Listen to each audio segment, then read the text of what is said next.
What do you want? Got the day off. So, I thought you might like to do something. You've got some nerve coming here, you know that. I'll take that as a compliment. So, what do you say? The same as last time. No. Why not? What have you got against me?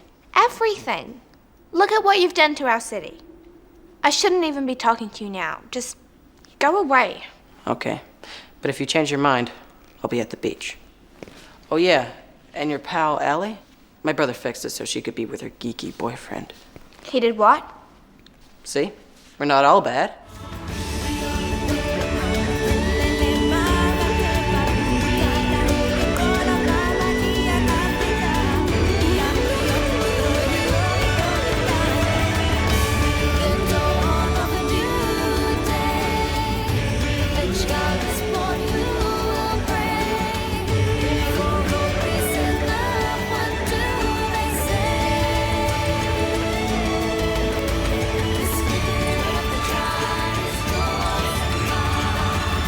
So, welcome to Series 4, Episode 14 of Conversation on Eagle Mountain, a podcast about the tribe. I'm your host, Lance, and joining the podcast panel today is Liz. Hello. And Sabine. Hi. With episode notes done by Matt and myself. So, Series 4, Episode 14. The screenplay was done by Charles Hodges.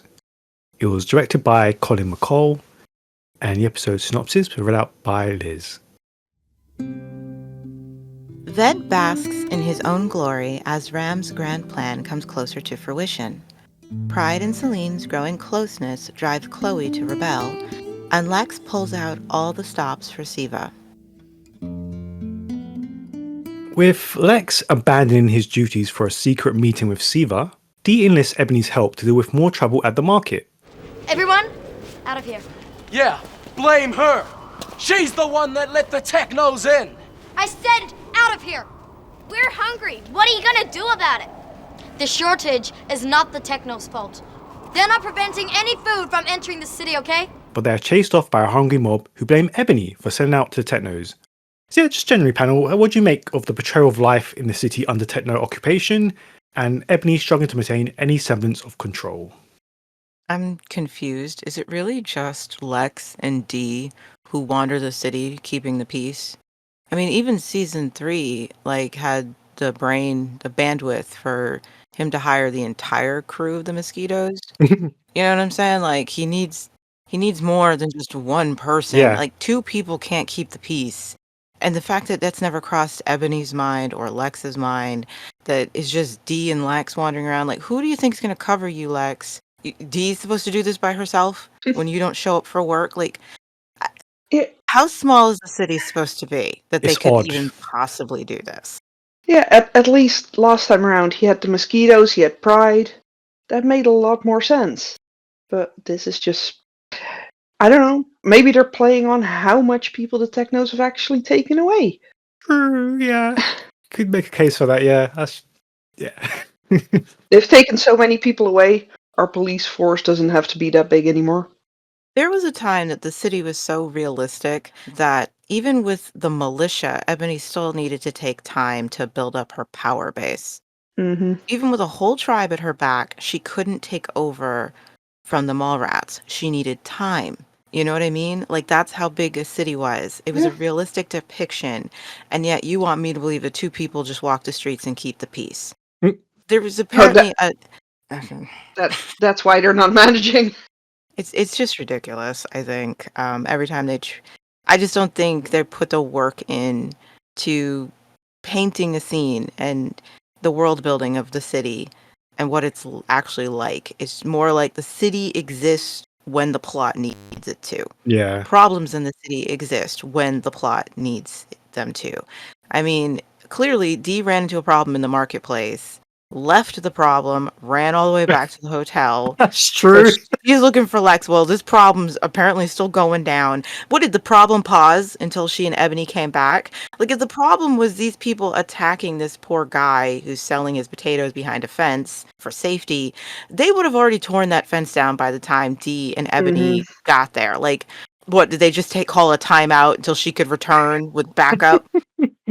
When you put it like that. It's silly. It's very silly.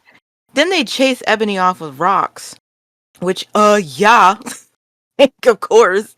Ebony, Mhm. what are you doing? You always knew you needed muscle, okay? And so what do you think is going to happen to this potato merchant once you've chased off the only authority in the land? Ah. It's like she doesn't know she isn't wearing one of those fancy zappers. It's like she's acting as if she does. I mean, she's acting like her speech, her power of speech was as good as it used to be, but it's not quite where it was. So she can't command a crowd like she used to. Yeah. And even then, she had plenty of muscle around her. Mm-hmm. That show of intimidation, but she hasn't got any of that. Mm-mm.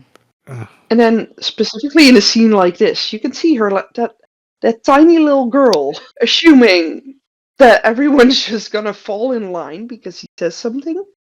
Yeah. So, I mean, it does its job for an audience that doesn't want to think about it much, clearly. I mean, it sets the stage for them needing food, not being able to wait, and, but it's just there so she can have that conversation with Jay, and have to go to the technos for more help. And granted, it makes sense. This is all caused by the technos being in the city and traders not wanting to come in and trade for food, so. But I don't think it's anything impressive or well done. And if you take more than a couple minutes to think about it, it doesn't make any sense. Mm. No, I'm actually with Java and SIVA on this, with the way they were ridiculing Lex as sheriff before. This whole power system in the city is just completely crazy. It is a shame how much of a set the city has become. How it's not become. It doesn't feel like it's living and breathing anymore. How like the tribal leaders don't even exist until we need something to do with the plot. Like they don't even have their own tribes and their own lives anymore. It's just it's sad. It's kind of sad.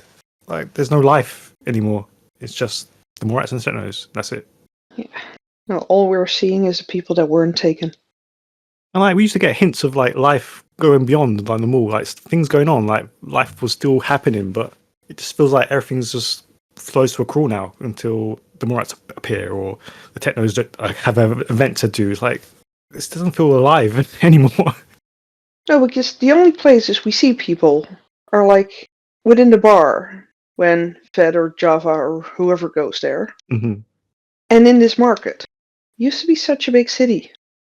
As for Ebony having to go to Jay, yeah, that was, needed to be done. And it makes sense that she instantly goes to Jay with this. I mean, yeah, she hasn't got any other option really, has she? And it's like, this is my problem. You caused this problem. You fix it. Considering what they have shown of the crowds, the unrest in the crowds, and how, Lex and Dee are rarely ever in a position to be able to actually fix it if the crowd wants to get aggressive. And of course, this scene ends exactly the same. Even Ebony, the city leader, cannot quell people being upset. She has nothing she can say to them, because the days of her good speeches are long gone, and so, I mean, this is not the Ebony we knew, the one who could control the mob. So she doesn't even have anything good enough to say to them. So that means that every time they have these altercations, when the two authority figures can't do anything about it, the crowd breaks out into a fight, unless the Technos show up and shoot people, to calm everyone down. So there should be like a lot more of this happening in the city, because Lex and Dee can only be in so many places at once, and the Technos aren't always going to swoop in to save the day, so like the city should be a mess, really, really bad, at this point. There's nothing to stop people from losing their minds. Yeah. Mm-hmm. I just miss a lot of the old familiar faces we used to see throughout the city. There's so few of them left. I mean, like last week we talked about like how the sets were feeling smaller and stuff. Like we don't even have the farm anymore. It's like they can even like tie that back into the food situation. It's like, well, the world does feel smaller, which is crazy. Like this is a whole new big event, and it's feeling a lot smaller. And that actually is a good point. What happened to the farm? Mm-hmm. We're not getting any food from anywhere. So what on earth happened to that farm? Like not even like a line like Ebony could have made. Like, oh, okay, Yeah, maybe can we try and see about restarting the farm as a sort of food source? But it's just anything from season 3 is just kind of forgotten and ignored. we don't have Alice, so we can't mention the farm. It did exist. Can't just forget it. Yeah, we're not supposed to remember that, all the people that left still do exist, so Mhm. we can't have anything that reminds us of them. I mean, I will give season 4 some credit where credit is due. At least they are attempting to show what life is in the city. I mean, if you're going to pick a plot where that means, like, for example, season 1, it wasn't required because the plot takes place in the mall. The whole point of the plot is that they're hiding from the world. We Hmm. only see the world when they dare to step out in it. So they didn't have to put all that work into building the city. We only needed snippets of what life was like out there and what these kids are hiding from. And in season 2, they understood the assignment. We are telling a story more about the city and the Mallrats trying to run it. And so they put a lot of work into showing the dynamics in the city and how the other tribes functioned and the other places out there. They did the legwork, so the city still felt very alive. Season 3, they continued wanting a story about a takeover, but, they were like, well, we'll try to keep it focused in the mall. And they failed to show how this chosen takeover affected the rest of the city. It was very piecemeal. And it's like, you're the ones who wanted that storyline. So you really need to do the work of making it make sense out there of how the chosen are doing things out there. And they dropped the ball. I will say that season 4 is trying a little harder to keep it consistent of constantly showing life out in the city under the techno regime. I just don't think they're as committed to it, say, as season 2. Season 2 did it better Yeah. at making the city feel like a living, breathing place that the Mallrats are trying to run and all of the conflicts that come from that.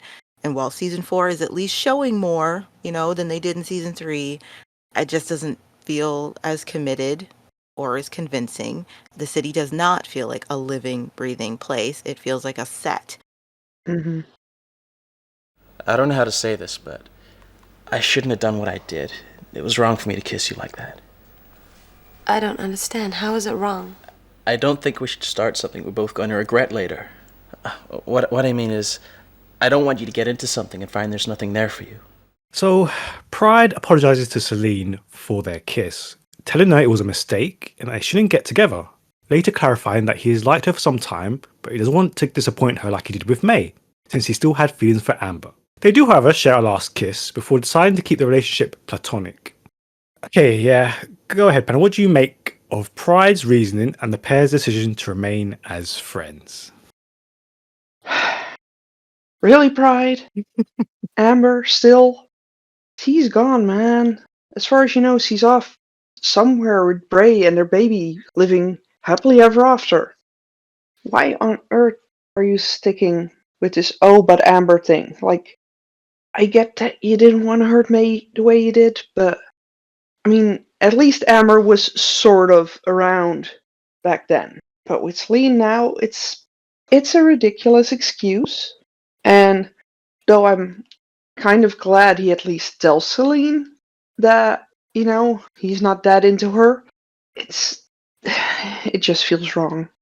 I'm two minds about it. On one hand, I think it's good that he's straightforward, like, I don't want a relationship, and let me nip this in the butt immediately. Okay, fine. Like, clearly even Celine was like, "Okay, you know what? Thanks for telling me, and so I don't get myself invested in this," which was the best thing he could have done outside of not kissing her in the first place, okay? But at the same like, if you're not feeling it, then you better let her know. Do not play these games. Okay, fine. So, okay, I'll give you a point. But then I kinda have to take some of that point away because, you're still not really explaining why, like, he sugarcoats why it didn't work with May. You know what I mean? Like, he says, "I don't wanna disappoint you, not being able to give you what you need, because that's what happened with May." As if he just didn't meet May's expectations. No, you used her for sex. Okay. The point is that you didn't like her and you happily still slept with her. That is why you didn't meet her freaking expectations, dude. You let her think you loved her. and that you wanted to be in a relationship with her. That is not the same as, being like, oh, I don't know if I'm ready to commit to somebody or whatever. But that's what he's really sugarcoating what he did to May there. And it's still confusing because it's like, so are you telling Selene, is what you're saying is that you find her attractive, you'd happily use her for sex, but because you did it with May and you felt like such a douche, you don't want to feel like a douche by doing that again. Because his energy really does come across as someone who he would love to sleep with Selene if it meant he didn't have to commit to a relationship with her. I don't just get why Pride just doesn't admit, okay, but I'll happily sleep with you for sex. Just admit it. Just be Lex. Just admit that that's what you want. And May would have been happy initially if he had just said that. But because he led her on, that's why it complicated everything. If he was more upfront and just said, okay, I just want sex, that would go over better. But he doesn't. He sugarcoats it with this Amber stuff, the commitment stuff, and that cheeky line about winning the last kiss to know what he's missing out on. It's just, who is this guy? That's what I'm talking about. Who is this Pride? He wants some. He just doesn't want to be her boyfriend. He doesn't want the responsibility that comes with being her boyfriend. This was a man who was willing to marry Amber. Okay. Wow. And I don't know. I don't think he's still hung up on her. It's just none of these girls are, they're not what he wants. But he wants their bodies, 100%. But like I said, so I'm like, I have to take some points away because she's Pride. It would be easier if you were more honest with yourself as to what it is you want. During this whole scene, my mind constantly went, well, at least he's telling her and we're not getting another situation as we had with Selene and Bray in season 1. But yeah, just be clear about it, dude. Could you imagine Bray saying that line to somebody? No, because Bray was held to a much higher standard. Okay? Poor Bray could not make a misstep, you know what I mean?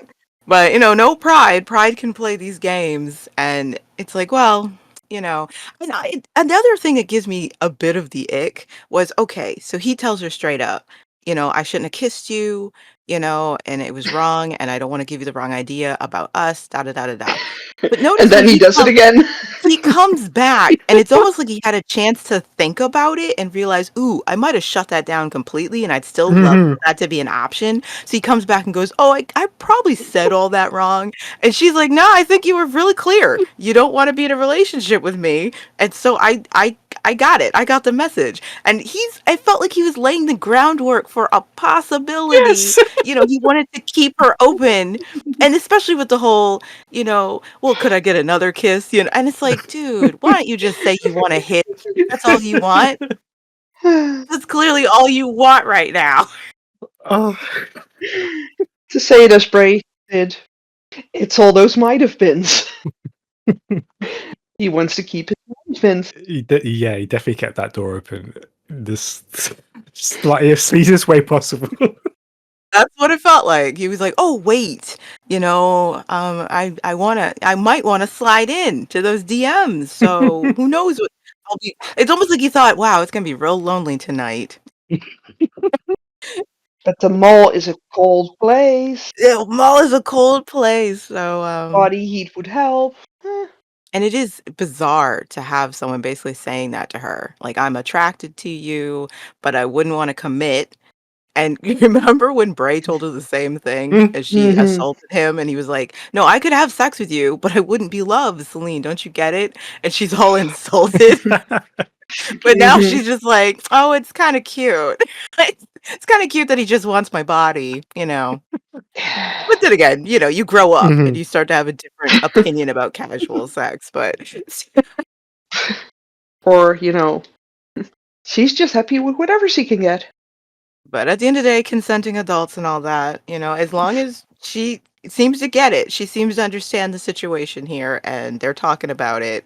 But yeah, I'm like, Pride, I wish we could all just lay it on the table that what you are, Oh yeah, we got into it last episode.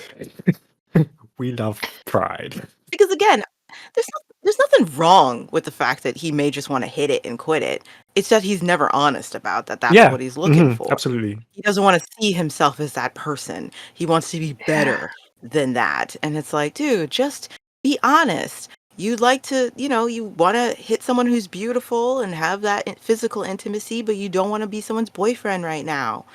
The honesty would be appreciated, but he's afraid to because it means he might miss out on the nookie. Yeah, at least Lex is clear about it. Hmm. It's like we often judge Lex for the way he behaves, but at least Lex is overly, utterly clear about what he wants from someone. Yeah, Tyson knew what she was getting into with Lex. You know what I mean? She did not go in with wool over her eyes. She understood the man that she was deciding to take. Knew this is something she's gonna have to deal with. You know what I mean? Yeah. She knew Yeah. because he's very straightforward about that kind of stuff. Hmm. You know? Yeah. Very clear. But Pride clearly wants to think of himself as better than that kind of person. So, He definitely wants to be better than Lex. like, maybe Selene would be down for it, man. just tell her. All right. Yeah, let's move on to another missing character in the show because we learn several out of nowhere things in this episode. And first up is a revelation that Charlie has disappeared, marking yet another off-screen character departure for the show. And yeah, I know he wasn't with us for that long, but what do you make of the loss of Charlie? What did they do to this actor? What did they do to this actor? Mm.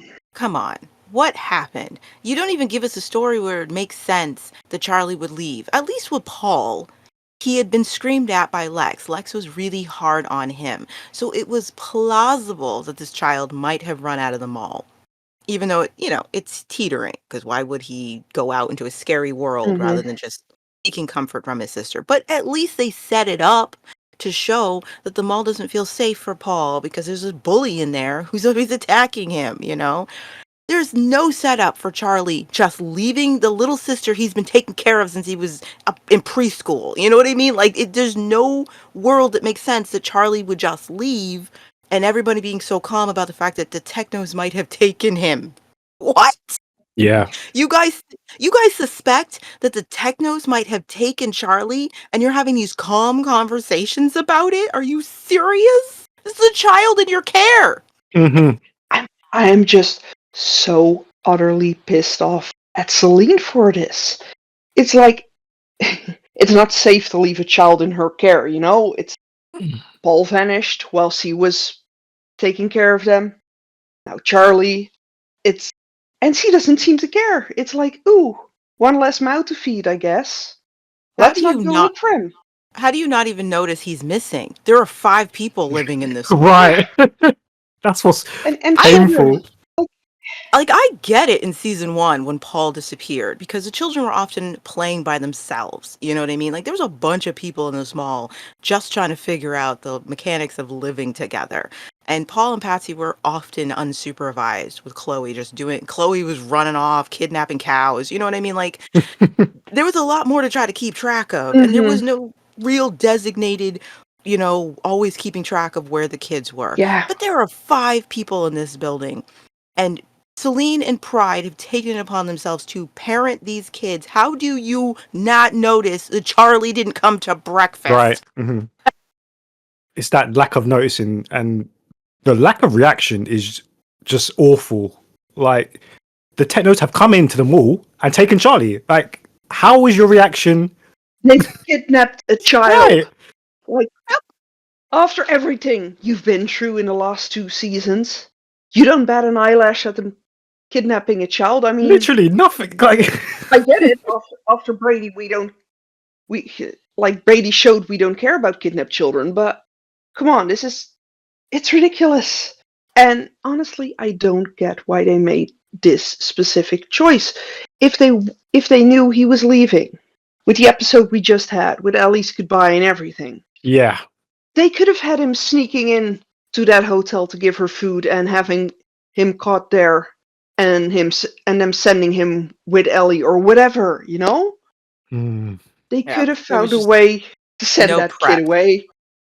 But It's this is so just abrupt, it feels like it happened in between filming episodes. That's how abrupt it does feel like. Yeah. Literally yeah. could not plan Yeah, it. but then at least give it more story. Right. It should have been done better. Absolutely.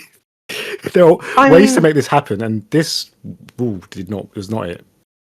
Like, And what's really messed up, okay, when Paul went missing, there was really, where do you look? These guys spent days searching for this kid, and Mm. they had no direction to choose from. He could be anywhere out in the world. When hmm Brady was kidnapped, they also had no idea who could have taken her. They had no idea where to start searching for her. This one, you actually suspect who did it. Maybe it's the tribe that's been kidnapping everybody in the city, who literally hmm just took one of yours away, and you don't think to question them? You don't think to, they, I'd like they, an they don't even audience with ask them. Jay.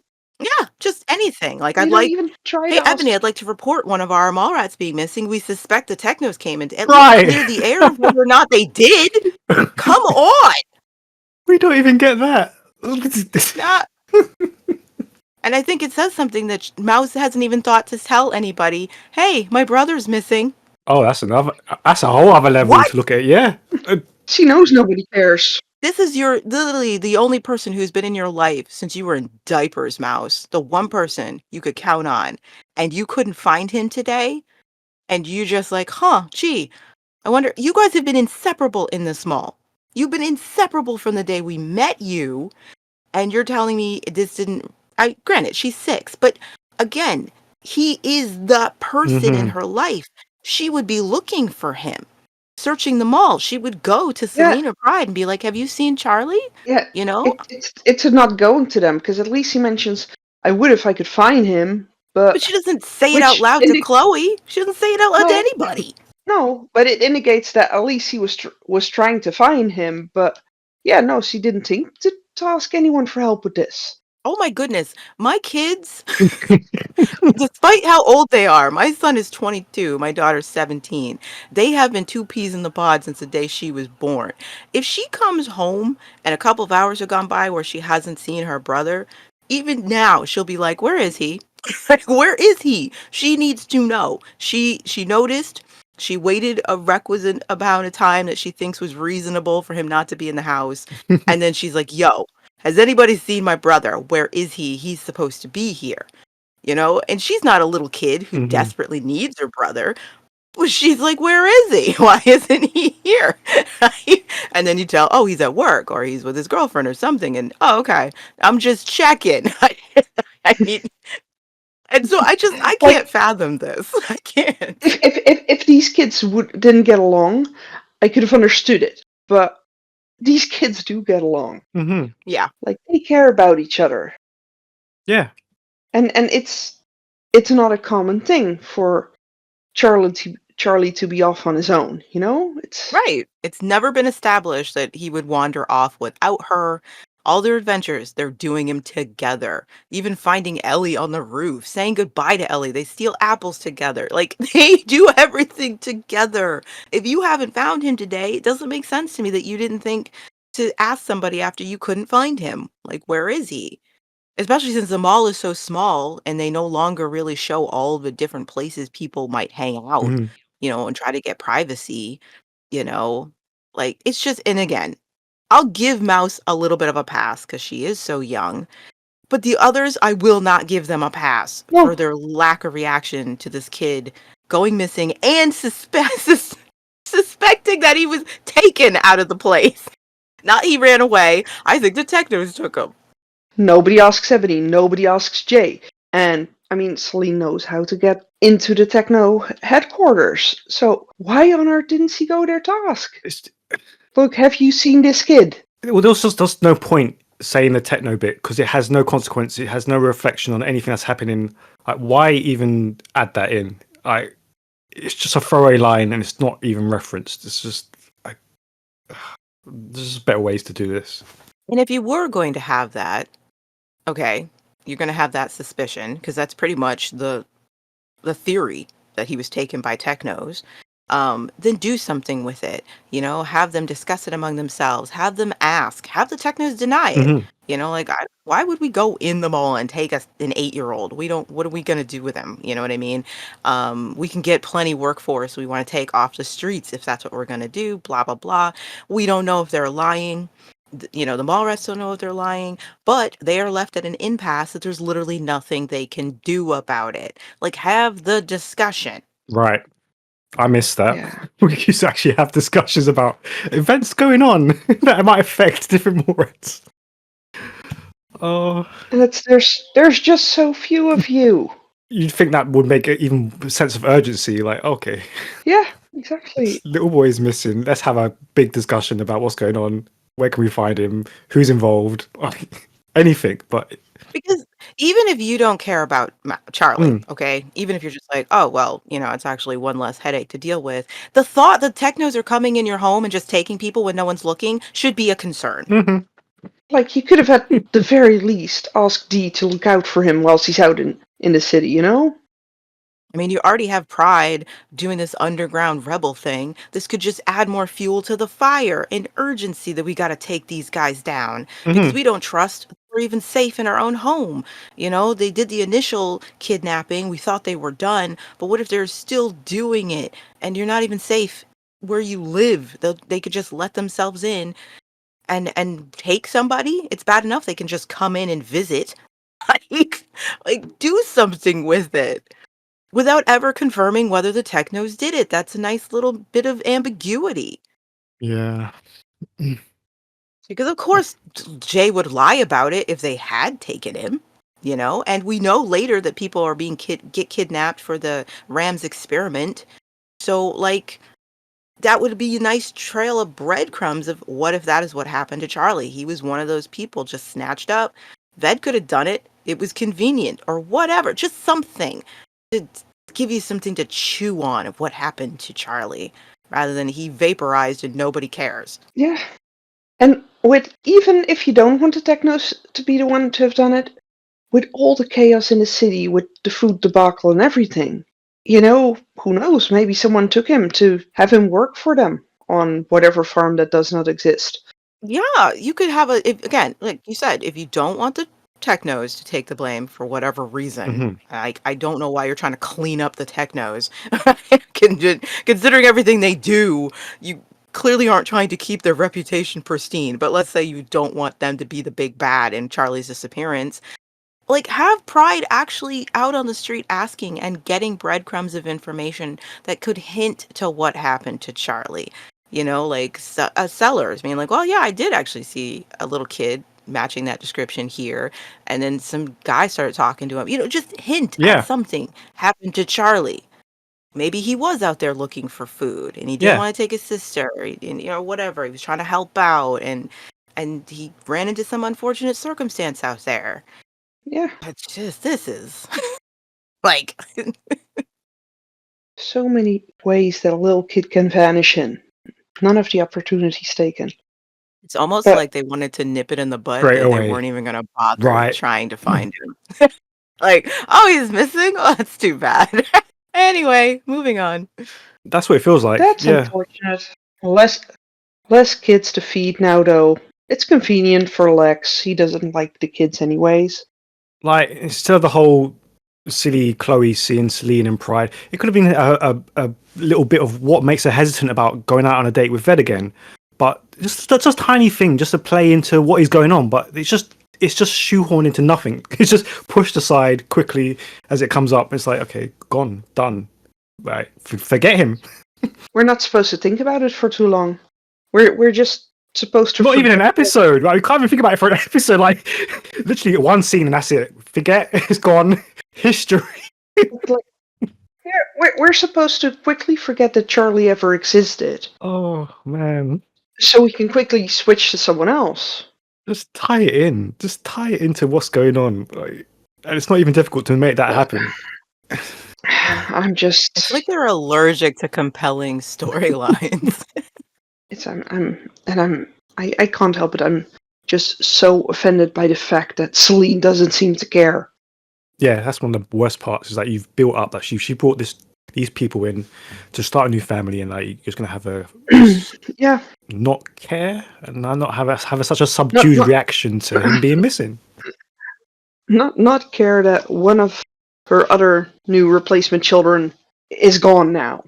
Well, he served his purpose. The only point of them, Mouse and Charlie, showing up was to serve the purpose of showing Celine's growth, Mm-hmm. to bring her and Pride closer together, Mm. and that's all been done. So We could get rid of one of the cute kids. Whatever. Yeah, but Selene caring might have actually helped her case. What I'm saying is that it just drives home that was the only purpose they served. Yeah. Mhm. Don't worry, we're gonna get a replacement for Charlie. Yeah, well, we don't talk about Sammy yet. No. Mm-mm. Coming soon.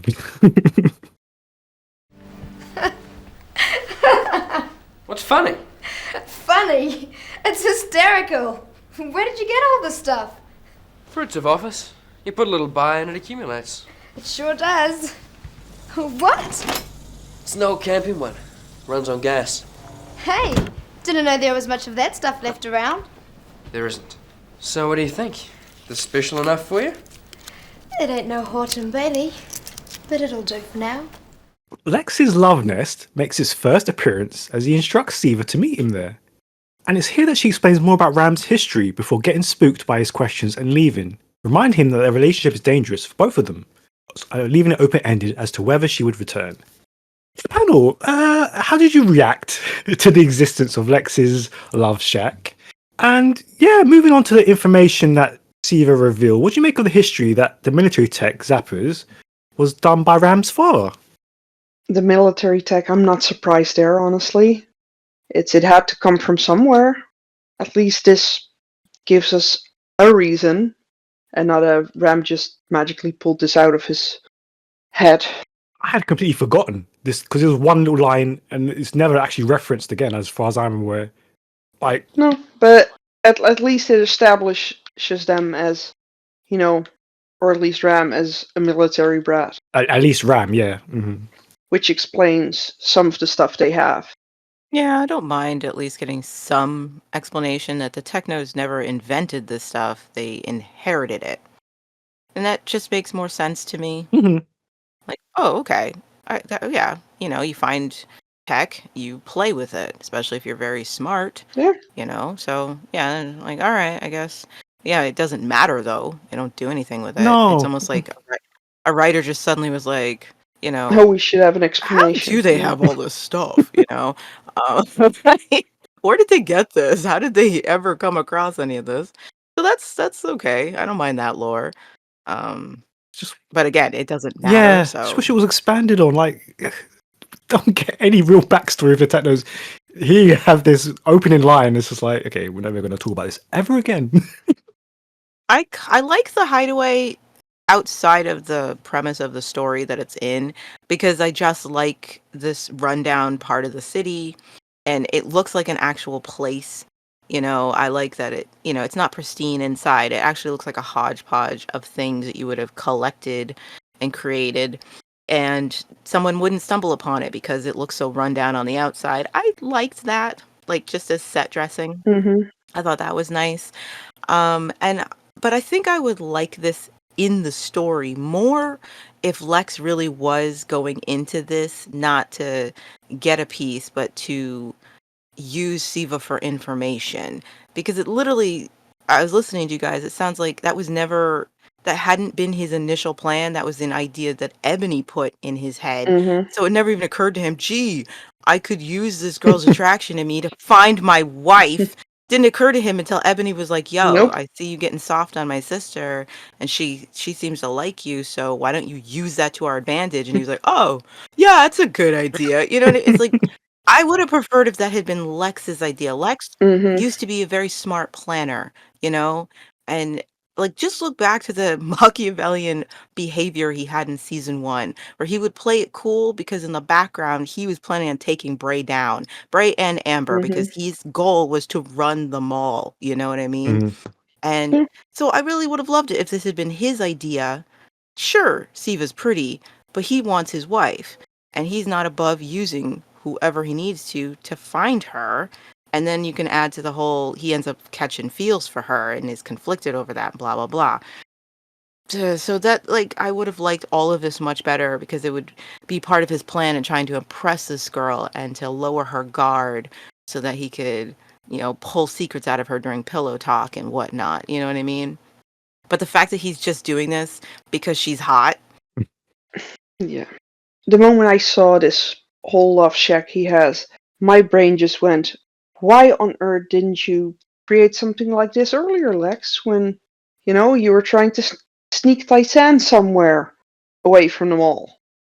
It, Because he couldn't get her to leave. yeah, Hmm. but it does beg the question of how long has he had it? Right. Yeah, Hmm. it makes me think like, was this why you set it up so you could just at some point take your wife here, or did you start setting this up when you and Sandra discussed leaving? Yeah, Because yeah, this thing looks like he's been he's been collecting stuff collecting. for Yeah. it for a long time, and it's like, when did you start doing this, and for whom? Because this is not something you just threw together since you realized this chick is hot and she's into me. Yeah, You know what no, I no mean? way. Give me a This has been break. collected for a long time. So, So what the heck is who this? was it? Who was it for, Lex? What's going Right. on? I would have just loved to have that, at least that little bit of information, No way he just did this for SIVA. I'm instantly wondering if that's how he managed to get certain bribes arranged within the city. I mean, he had so many different deals with so many different traders. Yeah, as the story is set up, it either makes Lex look like a horrible person who threw together this bang pad for this woman who's literally a Mm-hmm. part of the group that took his wife. Like, he just comes across as incredibly despicable. Um, or it says that the audience is too dumb to consider the repercussions of this place existing. Right. You know, Mm-hmm. either way, it's not a good look in the story as is. But they could have made it work. Again, if the goal was to take advantage of SIVA to get information, I would buy that his determination, he could throw this up very quickly Yeah. because he has a goal outside of just getting some. You don't need all this to get some. You never did, Lex. We've never seen him go this above and beyond for a piece of action. So, but if that had been the goal, to just use this girl to get what he needed, so he could get Tysan back, I would let it slide. And on the flip side of this whole scene, I did like how Siva is quite switched on, and she was like, "You're trying to pump me for information, aren't you?" Like, she ain't silly. And I like how they Mm-hmm. continue to develop that with her. Me too. I also like it because it, this is clearly, it seems like Siva's first time with anybody she's not afraid of. Mm-hmm. I mean, Lex is not a threat, and her only experience, apparently, what they've told us of being with, the opposite sex is being with someone against your will and always afraid of them all the time. Yeah. To the point you can't Mm-hmm. imagine a life outside of that. So here comes this guy who's attractive. He's an oaf, but that's like non-threatening. That's attractive for her. So the minute he starts acting a little sus, Mm-hmm. it's like her guard came back up because she always has to live in fear, can't trust, any man who gives her attention, due to her experience with Ram. And so I like that too. Makes me wonder though, with Ebony's comment about her always having a thing for losers. Yeah, again, but that's just chalked up to writing that Mm-hmm. every now and then throws in past stuff Yeah. that contradicts information, and it's like, you know what? I don't know. I don't know if Siva's ever had a boyfriend because she never mentions liking anyone before Ram, before she ends up with him. You know what I mean? Mm-hmm. So I'm just like, whatever. They just throw words in these people's mouths, Mm-hmm. and they don't care if their lore connects or makes sense. Yeah. Yeah. Don't spoil it, Ved. We're having such a good time. I really appreciate it. Whatever. You're too easily satisfied. Am I? Nothing wrong with enjoying a day at the beach. That's where you're wrong. I could do heaps better than this. What do you mean? I did a piece of work today, and it beats this hands down. On a high, after a programming breakthrough, Ved takes Chloe for a joyride, but wants more, both from her and from life. Later, Jay attempts to haul him over the coals for taking off with the buggy, but as Ram's golden boy, he gets away with it, delighting what he sees as Jay's jealousy.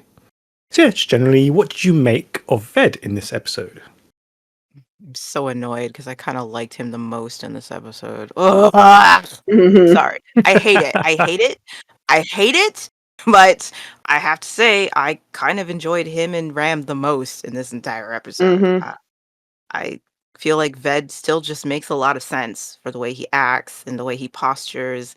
and the validation he is seeking, and the moment he can get one up on his brother, and him trying to impress Chloe, and he's just afraid to show Hmm. her how much he likes her. So I just enjoyed his performance. And I was like, this is a through line that I can follow, and I don't have much criticism of it. He's a douche, don't get me wrong, but he's a well-written Yeah, douche. Oh, yeah. And Oh, yeah. so, yeah, like, yeah. And for a boy that age, it makes sense. I was like, okay, this all clocks in. Yeah. Yeah. And at least he actually is showing us something that would be fun and appealing. Yeah. Like if there's, you know what I mean? Like a dune buggy on the beach in a world where you don't even get to ride in a car. That's None of these cool. kids even Yeah. have bikes. That is cool. Like, it's a little hard to say no to that. Okay, he actually is showing me something I never got to do before. And he even thought to bring her a helmet. Mm, Yeah. right. Like he didn't just show her some computer thing. He showed her like an activity and something exciting that she might enjoy it. I thought that was quite cool. I enjoyed it. And believe it or not, I have to give him props when Chloe's like, I don't want to go that fast. Yeah, he gets a little like, "Ugh, thought you were cool," but he doesn't push it. He respected her Hmm. boundary. God, it makes me so mad that I like Ved right now. Like, it makes me so mad, right? Yep. But I was like, okay, I could get it. I get it. Like, Chloe, I have problems with Chloe, Mm. but I don't have any problems with the way Ved has been written and the way he's performing it. Like, No, I agree. Yeah. Bed's a highlight. Sure. what is the world coming to? It takes a lot for us saying that. I like the way he handled, the workers who started complaining about what it is they're working on. I like that it hints at that he knows more about what it is they're doing. He understands the purpose of what they're doing. Because Hmm. the way they described it, they were like, this is redundant. We already have something like this, da da da da da. And Ved doesn't respond like, well, I don't know why we're doing it either. It just comes across that Ved knows why Ram wants this and what it's going to be used for. So he's already in the know. Hmm. I like the way he handled the rest of them and got it done. I like the moment with him and Ram when he realizes he got it and he's able to bring it to him. And he feels like secure for a minute. Like he's almost daring Jay. Go ahead, tell him. I'll tell him myself. Uh, this whole scene and everything that happened, it just reminded me how sad it is that we do actually lose him later on, because he was being built up to be the next kind of Yeah. big bad and in control over Ram. It's a shame because this development could have gone really well. Yeah. Hey, like, why did we lose Ved and keep Jay? Why? Uh-huh. Why did we lose the more compelling character? Because Ved is too young to screw over Trudy and Ebony. I mean, I enjoyed Mega, don't get me wrong, but this whole development with Ved would have been good. Mhm. I like the tension of Jay, not realizing the dynamic is changing, like whether or not you want to argue he's actually a good brother, not doing that right now. But in this moment, he is actually concerned for Ved. And it doesn't, he's consistently trying to hide what his brother gets into for as long as he can because he is concerned of what Ram will do True. to Mhm. Ved. But in this moment, he is unaware that the dynamics have changed. He isn't in a position to protect Ved, and Ved doesn't actually need it because he's getting closer to Ram. And it's ambiguous, the expression on his face when he sees how well these two are getting along, and Ved just admits what he did, and Ram's like, everything's cool. I like it because from Ved's perspective, he reads it as you're jealous.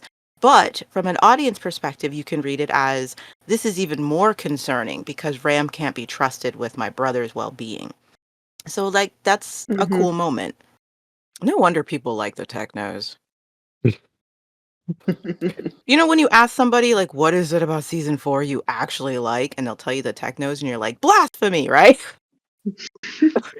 But I'm starting to get it. Now we 'cause even remember though- why, because Right, like, I get why you like them more. I do. you can't like them all, right? So, They're much better written. There's at least something interesting happening over there, Mhm. Right. There's subtlety in their dynamics with each other and the things they say and what do they know and on and on. And Yeah, life in the mall is agony.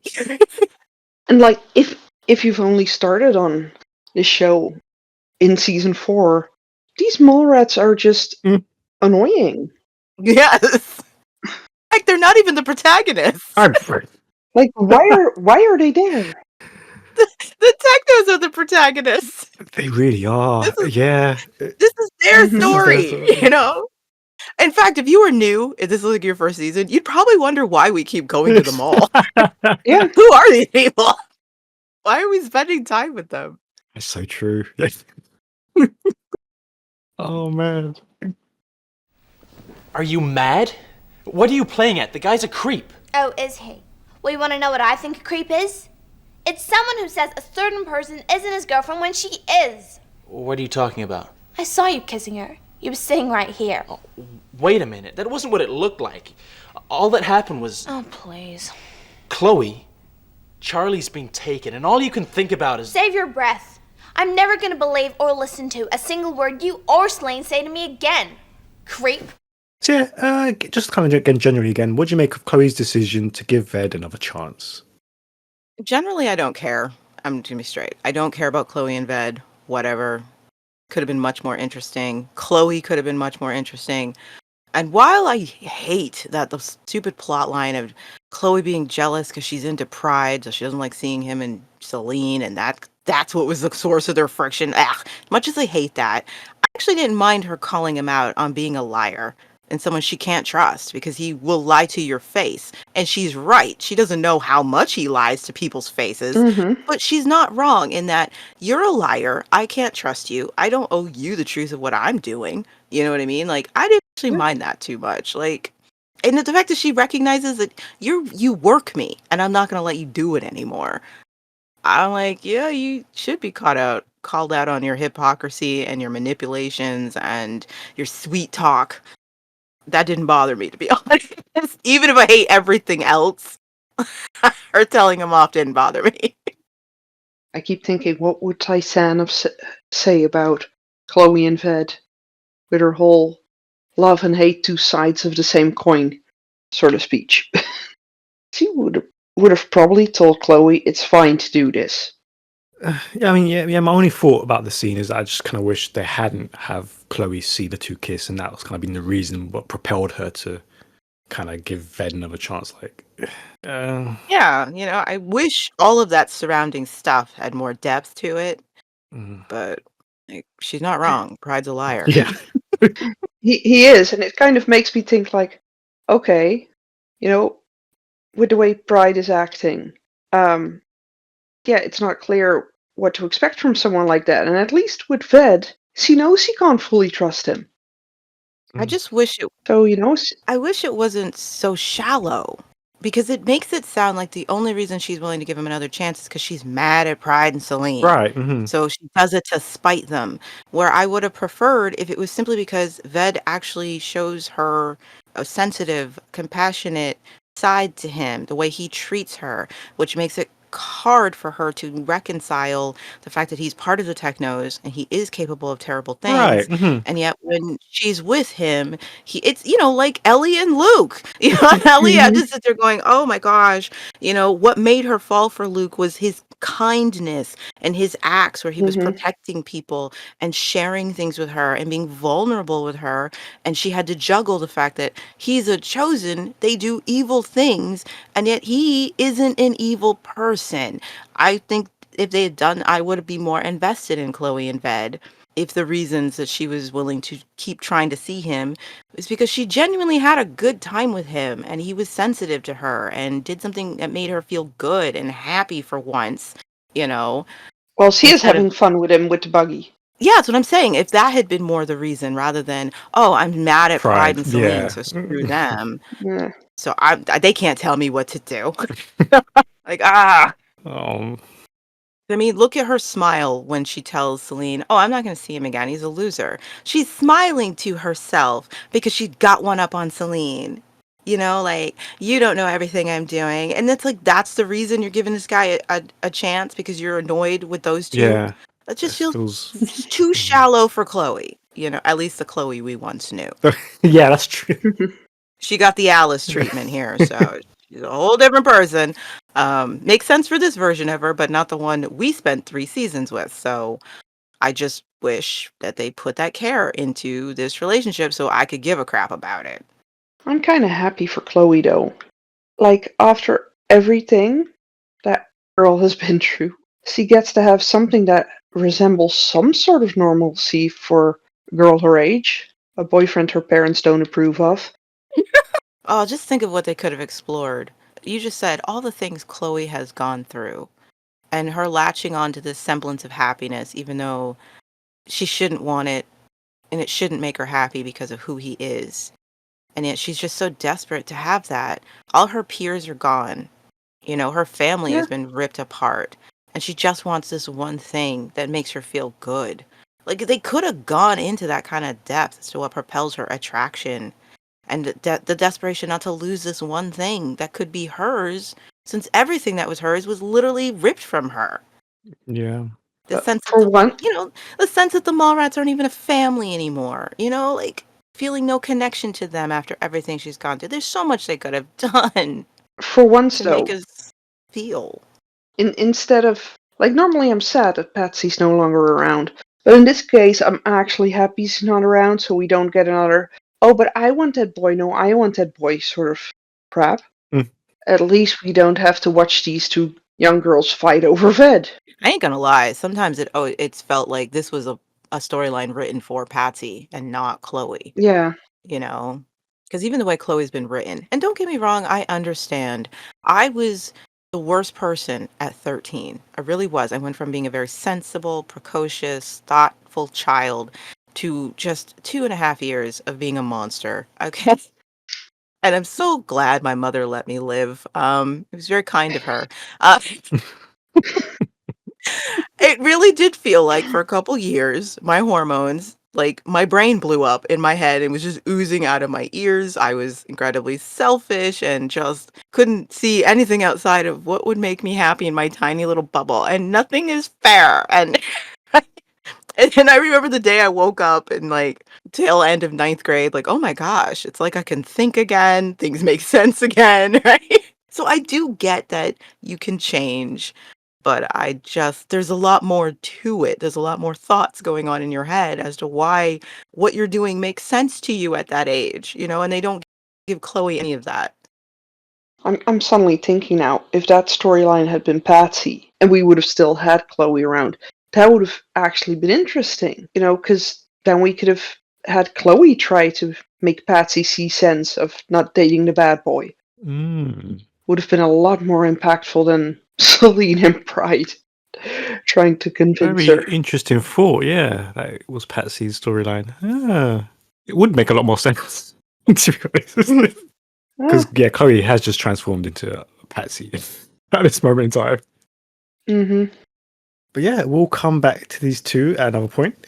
But that brings us to our final thoughts of the episode.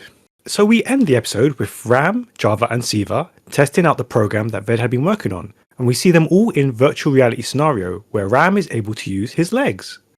So yeah, what do you make of the development of this new technology, and what do you thought Ram's underlying motives were for this? Honestly, I hadn't thought a lot about his underlying motives in this, other than he wants to play something in which he can, be able-bodied. For a split second, it makes you wonder if there's more depth to this young man, is there a helplessness he actually battles with? Yeah, he manages to command everybody, but is it because he absolutely has to?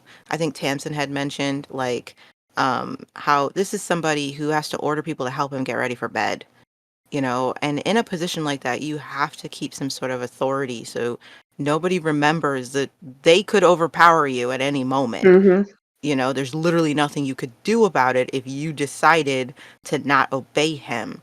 So seeing him running and, like that being a fantasy, this is what he's been able to create. It does give you the split second of wondering, like, what are Ram's insecurities? What are his fears? And to, go out of this is the thing he was creating, this beautiful fantasy where he could do this. I think it was a really nice insight into what might be going on in his brain. I'm not saying they continue with that, but just in that moment, you're like, oh wow, yeah, why wouldn't you fantasize about that? And if you had the brains, create a world, a reality where you could do it, you know? Yeah, because it is a harsh reality he lives in. No doctors to help him. Nobody who, like, right now, we don't know uh, if anyone could have helped Ram. Well, it's never made perfectly clear when this happened to him. Like they make vague comments as to when about his accident, but never Hmm. was it before the virus, or Yeah. was it after the virus or whatever, they never, because of course he's cured next season. So Mhm. they really don't go into what happened to him and when it happened. Um and I'm not going to talk about the technology. I'm not going to do it. All I'll say is that yes, we've been fantasizing about a virtual world, ever since it became an idea in our heads, mid-century. You know what I mean? So that's all I'm going to say is, yeah, that makes sense. That would be super fun. We'd all want to do that. So yeah, leave it at that. Like the imaging would never be the way we're shown. We can't even do that now. So that's why I said I'm not doing it. I'm not gonna do it. Just yeah, this is something we would want to do, and you'd be over the moon if you could do this. You could just put on some Hmm. glasses and you're on the beach, living out the stay, and it feels real, and you're there, and it's like this would be awesome. And they're all having such a great time. He can't wait to share with the girls. I even like the innuendo when he's like he wants to celebrate, and you're like it implies something sexual. You know what I mean? He's calling for his wives. We're gonna celebrate, and then you see what the celebration is, and there's something actually quite wholesome about it. Like I didn't see that coming. Like okay, At least it's virtual. Like, if that's the worst he's doing to these girls, just virtual stuff, then, well, considering how he was introduced, and Hmm. and it was very clear the girls didn't seem that thrilled to be in that situation, but this time they were happily, Yep. like participating. Like he took us to the beach. Oh, those are days he reminds us that we love him. I mean, the only thing I'll say about this is I just hate where this storyline ends up, where we end up with it, with the whole Yeah. Hmm. Yeah.